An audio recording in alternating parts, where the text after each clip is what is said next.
Todo professor quer que as suas aulas sejam lembradas como as melhores, as mais legais e as que os alunos mais aprendem. Os professores também querem sentir que as suas aulas são de fato produtivas. Neste vídeo eu vou compartilhar com vocês a minha leitura desse livro que traz estratégias para uma aula excelente. Uma aula nota 10. Oi gente, tudo bem? Sejam bem-vindos a mais um vídeo aqui no canal. O meu nome é Jéssica, eu sou professora de inglês no ensino fundamental e no ensino médio há 5 anos. E apesar de aprender muito com a prática de sala de aula, apesar de ter aprendido muito durante a faculdade, eu estou sempre em busca de leituras, estou sempre pesquisando, assistindo vídeos, procurando ali estratégias, técnicas que possam me auxiliar, que possam tornar as minhas aulas ainda mais interessantes, produtivas, que os alunos gostem ainda mais, que eu tenha resultados, cada vez melhores. E esse ano eu comprei vários livros e esse daqui apareceu para mim como sugestão lá na Amazon, acho que pelo algoritmo ali, os livros, eu comprei muitos livros pedagógicos, já até mostrei em vídeo aqui no canal, e esse aqui apareceu como sugestão. Esse livro aqui, Aula Nota 10, essa aqui é a versão mais atualizada, tem uma 2.0 e que não é a última versão, esse daqui que é a última versão. Eu comprei esse livro na Amazon, não foi um livro tão barato, eu acho que eu paguei uns R$90 nele, depois eu posso confirmar esse valor com vocês, mas eu comprei ele na promoção, tá? Esse livro aqui tem 512 páginas, ele tem uma letra média, não é uma letrinha tão pequenininha assim não. É um livro que tem uma linguagem que não é técnica, mas aí vem a minha primeira crítica. Eu não gostei da tradução. Eu achei a tradução desse livro muito truncada. Tem muitas coisas aqui que foram traduzidas literalmente e aí elas não se encaixam muito bem naquele contexto ali. Tiveram algumas partes que eu tive que ler novamente, então assim, eu não gostei da tradução, quero ter a oportunidade de ler esse livro aqui no original, que é o inglês. Quando você compra o livro, dentro dele tem um QR Code que vai te dar acesso a esses vídeos aqui, que são vídeos de práticas reais de sala de aula. Então o autor foi lá e filmou uma aula para mostrar essa estratégia que ele está falando aqui. Então durante a leitura ele vai fazer referência a esses vídeos e aí você pode ler lá com o seu celular o QR Code, vai no vídeo que ele está falando, que você vai ver aquela estratégia sendo aplicada na prática. Vou começar a falar dos capítulos agora e eu vou olhar bastante para baixo porque eu vou consultar o meu fichamento que está aqui no computador, ok? Então, na introdução, ele vai falar que ensinar é uma arte e que para que essa arte aconteça são necessárias ferramentas e que o livro vai tratar sobre essas ferramentas. No capítulo 1, ele vai trazer 5 princípios que devem nortear o ensino. O primeiro princípio tem a ver com as memórias de longo prazo e de trabalho, e o autor fala que a aprendizagem acontece quando o conteúdo sai da memória de trabalho, que é aquela memória operacional, que a gente usa ali mais no dia a dia, que some mais rápido. O que a gente precisa fazer é que o conhecimento saia da memória de trabalho e vá para a memória de longo prazo. E que para isso nós precisamos ali nos lembrar que existe uma curva do esquecimento e que o nosso objetivo como professores é diminuir essa curva do esquecimento. Como que nós fazemos isso? Através de um ensino em partes, que a gente vai ensinando as coisas por partes e que nós vamos retomando ali aquele conteúdo de tempos em tempos para diminuir essa curva do esquecimento. O segundo princípio vai falar sobre hábitos e procedimentos, que é uma coisa que outros autores também falam, que para que o ensino aconteça de maneira efetiva, é necessário que haja uma rotina. é necessário que os alunos tenham conhecimento do que vai acontecer ali para a gente diminuir o nível de ansiedade dos alunos também. Eu achei bem interessante nessa parte que ele cita um livro bem famoso que é O Poder do Hábito. E aí ele cita esse livro para falar que quando nós temos ali hábitos, rotinas e procedimentos, que nós economizamos energia no nosso cérebro. Então ele está falando o quê? Que nós precisamos focar no que realmente importa. Por isso que os hábitos são tão importantes. O terceiro princípio é aquilo que os alunos prestam atenção é o que irão aprender. Então ele está falando que além de selecionar o que nós vamos apresentar aos alunos, que nós precisamos ali dar instruções claras, instruções curtas e que nós precisamos direcionar a atenção do aluno para aquilo que ele precisa aprender. O quarto princípio fala sobre a motivação e o autor defende que muito da motivação se encontra no ambiente. Isso se relaciona com o princípio número 5, em que ele fala ensinar bem a construir relações. Tem muitos autores que falam sobre isso também, que quando há uma boa relação entre o professor e o aluno, né, que se gera um ambiente mais seguro, mais acolhedor e que o aluno aprende mais nessas condições. E aí o autor fala aqui uma coisa bem interessante. Ele fala que essa confiança do aluno no professor, ela não vem, essa boa relação, né? Que ela não vem de um papel do professor como amiguinho, como melhor amigo do aluno, não. Mas que essa confiança do aluno no professor vem quando o professor tem segurança daquilo que ele ensina, quando ele não desperdiça o tempo do aluno, né? E aí o aluno ele vai se sentir seguro, ele vai saber que ali é um ambiente em que ele vai aprender, em que há segurança para errar, para se construir a aprendizagem. O professor saber o que ele vai ensinar, construir essa boa relação com o aluno, está diretamente ligado ao planejamento da aula, que é sobre o que fala o capítulo número 2. E aqui no capítulo 2, gente, começam as técnicas. Eu vou passar rapidinho, porque senão esse vídeo vai ficar enorme. Mas, basicamente, ele vai falar que o plano de aula é uma parte essencial do ensinar, que o professor ele precisa planejar a aula e ele precisa ter em mente várias coisas quando ele vai fazer esse planejamento. A primeira técnica, então, ele chamou de planejamento exemplar. E ele defende que um professor feliz, um professor seguro, é um professor que tem planejamento, né? E que você não consegue estar inteiramente presente na sala de aula se você não tem um planejamento. É muito difícil tentar dar aula e planejar essa aula ao mesmo tempo. E aí a primeira técnica é essa do planejamento exemplar. E aí, gente, vem o problema da tradução. Esse planejamento exemplar não é de você fazer um planejamento que seja exemplo para os outros, não. Mas é fazer um planejamento em que você tenha observações e exemplos do que você vai observar nos alunos. E aí ele fala que você pode usar uma ferramenta como checklist ou um exemplar, que é, por exemplo, a atividade que você vai entregar para os alunos, você faz uma para você também, com as respostas, com o que você espera que os alunos respondam, com as observações que você quer fazer. Então, que você tenha, essa técnica 1 tenha um planejamento escrito. A técnica número 2 é planeje para o erro, que é uma coisa que os anos de profissão vão ensinando muito bem para nós.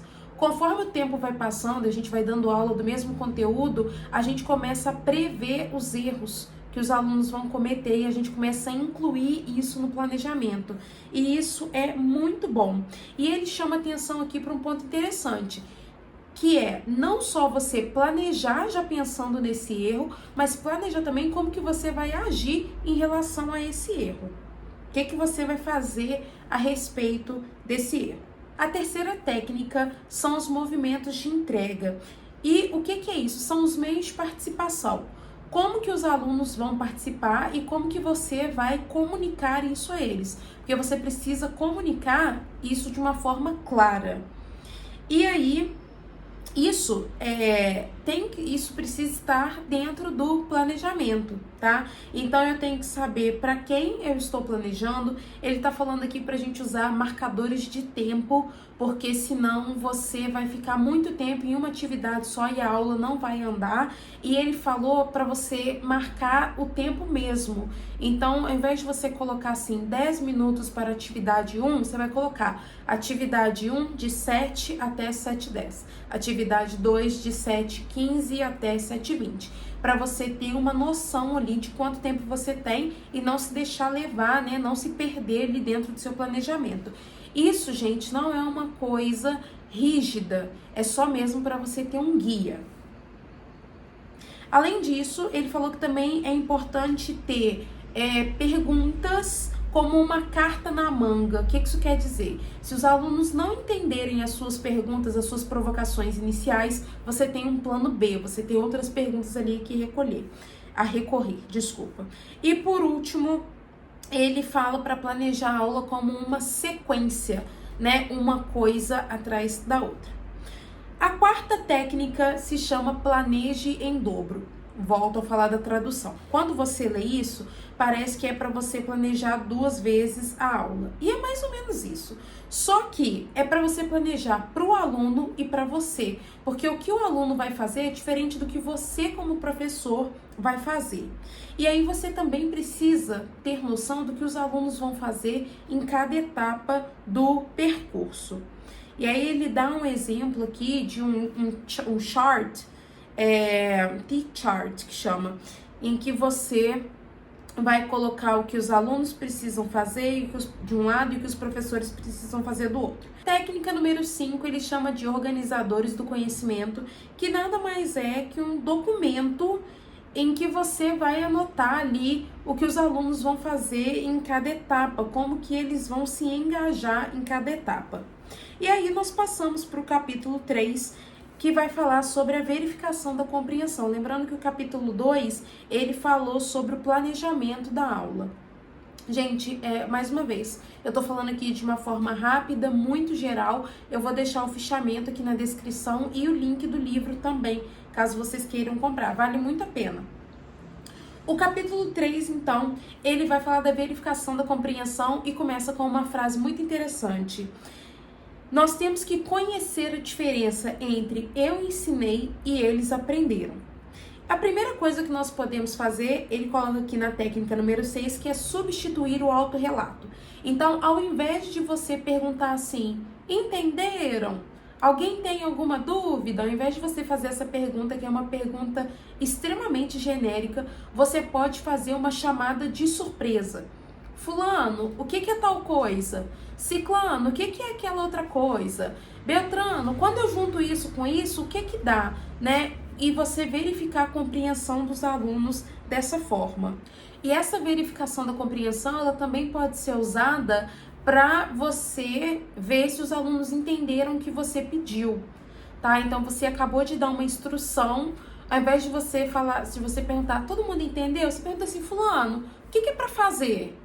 Ah, é para abrir o livro em tal parte. Ciclano, e depois que abrir o livro é para fazer o quê? Né? Então, chamar os alunos. A técnica número 7 é a prática de recuperação, que se relaciona com o que foi falado lá no primeiro capítulo sobre a curva do esquecimento, né? E por que é necessário a gente estar fazendo aí revisões de tempos em tempos. Então, na técnica número 7 é a prática de recuperação, que se relaciona com o que a gente falou lá no começo, de diminuir a curva do esquecimento, né? Então, aqui eu vou falar, o autor fala sobre recuperar esse conteúdo de uma maneira intencional, de você oferecer ao aluno instrumentos para que ele possa recorrer ao conteúdo, né, que já vai estar codificado lá na memória de longo prazo. Então, a nossa ideia é recuperar o conteúdo. A técnica número 8, padronize o formato. Então, você vai pedir, por exemplo, você vai passar um exercício para os alunos você vai pedir para que todos eles anotem em um determinado local, porque enquanto eles estiverem fazendo atividade, você vai passar pelas carteiras e aí você vai saber exatamente onde olhar para verificar se o aluno está fazendo da maneira correta. Então, todos fazem da mesma forma, todos escrevem no mesmo lugar, por exemplo. Técnica número 9, observação ativa. Essa aqui, gente, é interessantíssima. Ele vai falar nessa técnica que enquanto você está observando o que seus alunos estão fazendo, isso tem que virar dados de análise para você. Então, é a partir dessa observação que você vai ver os alunos que estão com mais dificuldade, por onde que você vai começar a abordar a correção, por exemplo, da atividade, se você vai fazer alguma nota ali sobre o que eles estão fazendo. E outra coisa interessante, ele fala que durante essa observação, enquanto os alunos estão fazendo uma atividade, é interessante que você colha amostras ali de 3 tipos de alunos. Aquele aluno que tem um rendimento mais baixo, um que tem um rendimento médio, um que tem um alto rendimento, para você observar se eles realmente compreenderam como que está o andamento e por aí vai. Outra coisa interessantíssima, ele fala o seguinte: quando os alunos sabem que você estará caminhando entre eles a cada 2 minutos, trabalham com rapidez e eficiência. Então, se enquanto os alunos estão fazendo uma atividade, você está andando, não precisa necessariamente ficar falando com eles o tempo todo, mas é mais difícil de eles enrolarem. E essa é uma coisa que eu tenho aplicado nas minhas aulas. Então, enquanto eles estão copiando, eles estão fazendo atividade, eu fico andando entre eles e aí eu noto que eles enrolam menos para poder fazer. E esses dados que você está colhendo enquanto você está observando os alunos, você vai usar para o feedback, tanto individual quanto em grupo. A técnica número 10 chama Mostre-me e é uma técnica que eu tenho usado com os meus alunos também. Então, por exemplo, ao invés de pedir para um responder um exercício, eu peço para que todos eles respondam juntos. E aí eu tirei essa ideia do livro, tá? Então eu passo um exercício e tem lá a resposta A e a resposta B. E aí eu falo assim, olha, todos têm que responder ao mesmo tempo. Eu vou contar até 3 e todos vão responder ao mesmo tempo.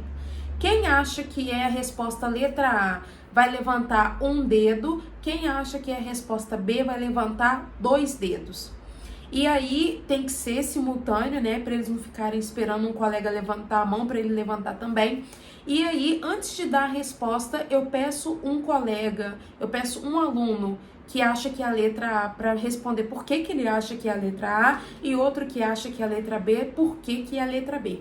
E, gente, não dá para fazer isso em todas as aulas. Então, eu escolho exercícios ali que eu acho que são mais importantes, tópicos que eu acho que eles vão ter mais dificuldade. Esse mostre-me, ele pode ser feito com sinais com as mãos, que é mais fácil. Ele também pode ser feito com lousas. Infelizmente, eu não tenho lousa para todos os meus alunos, então às vezes eu também uso papel.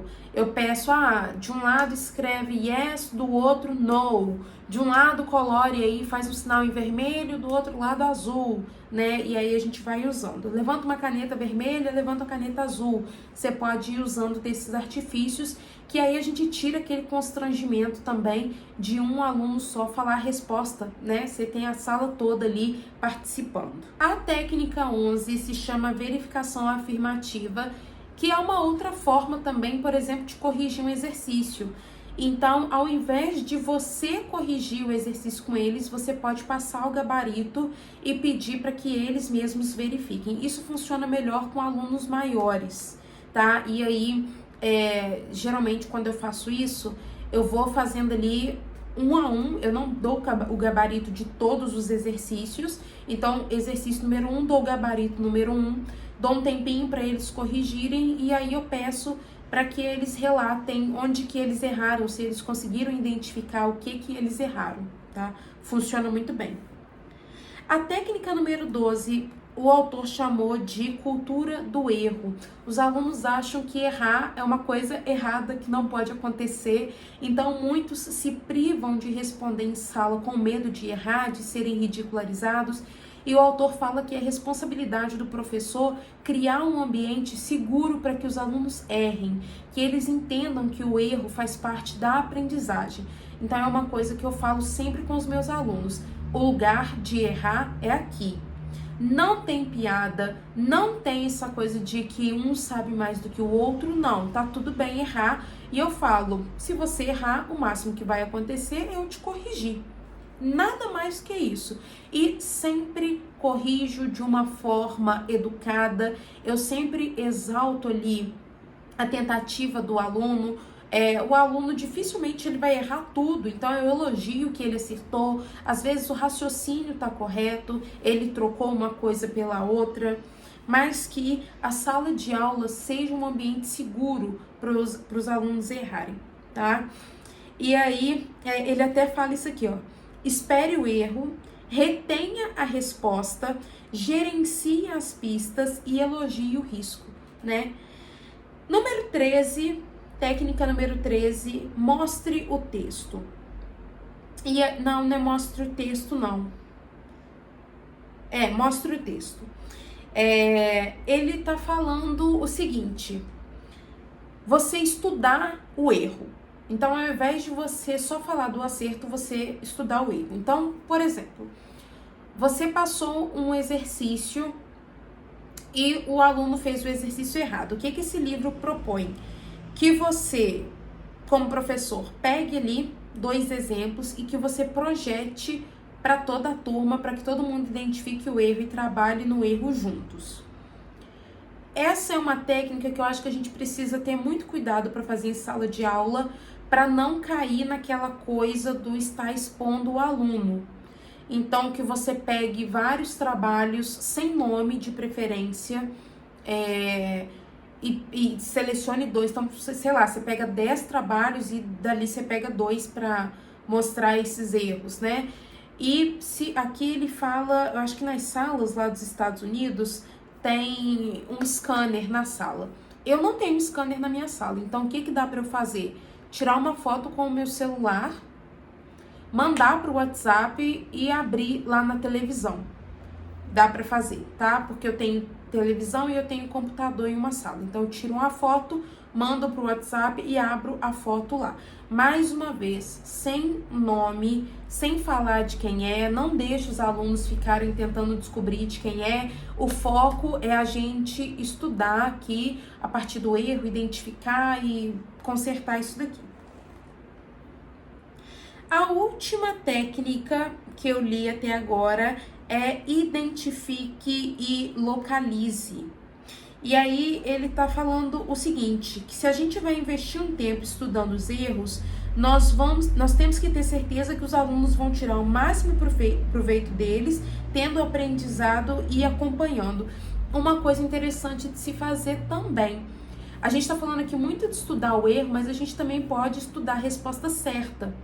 Então, uma sugestão que o autor dá é fazer os alunos anotarem o porquê de uma resposta está certa ou errada. Então, se eu tenho lá um exercício que tem alternativas A, B, C, D e E, vamos supor que a resposta é a letra C. Por que as outras estão erradas? Então, não ir só na resposta, mas ensinar o aluno a analisar a questão como um todo. Esse foi o resumo dos 3 primeiros capítulos. Eu espero que não tenha ficado muito confuso. Já tem um tempo que eu li esses 3 primeiros capítulos e eu tô esperando a oportunidade de gravar esse vídeo. Acabou demorando mais que esperado. Mas para os próximos capítulos eu vou gravar mais rápido. Vou retomar a leitura desse livro, já tem mais ou menos um mês. Mais de um mês que eu não leio ele, porque eu realmente estava esperando gravar esse vídeo e eu não queria que ficasse muita coisa acumulada. Para encerrar esse vídeo, gente, eu vou falar dos vídeos. Aqui ele fala que os vídeos são legendados e são, tá? E os vídeos são muito interessantes, são realidades de sala de aula, não é um negócio preparado, montadinho ali para gravar, não. Realmente é uma sala de aula real e a gente vê que é bem diferente das salas de aula aqui no Brasil, tanto pela estrutura, quanto pela forma como os alunos estão sentados. Mas uma coisa que eu achei muito interessante na minha leitura até agora é que o autor ele tá o tempo todo falando da realidade das turmas lá nos Estados Unidos e é impressionante como se assemelha a realidade das turmas aqui no Brasil, né? Então, o desinteresse dos alunos, os alunos enrolarem para fazer atividade, você vê que não são realidades tão distintas assim. E ele usa esses vídeos, esses professores que estão conseguindo fazer a diferença. Então a proposta dele é, nós temos professores que estão fazendo a diferença, vamos estudar o que eles estão fazendo. E gostaria de deixar aqui a dica para vocês, que é uma coisa que eu estou fazendo, que é ler esse livro e aplicando ele nas suas aulas. Vai fazendo a sua sala de aula de laboratório, vai lendo, vai testando, vai adaptando, vai anotando o que está dando certo ou não. Se você é professor em início de carreira, isso vai te dar segurança, mais segurança para você trabalhar. Eu indico demais a leitura desse livro. Algumas pessoas falam que o que ele fala aqui é óbvio, e eu não acho que seja óbvio. Durante a leitura foram me acendendo aqui, várias luzinhas de coisas que eu poderia fazer, coisas que eu poderia dar mais atenção, então eu recomendo demais. Espero que vocês tenham gostado desse vídeo, que ajude vocês de alguma forma. Vou deixar aqui embaixo o link da Amazon para você poder comprar o livro, caso você queira, e o fichamento também. E é isso, gente. Até o próximo vídeo. Bye, bye!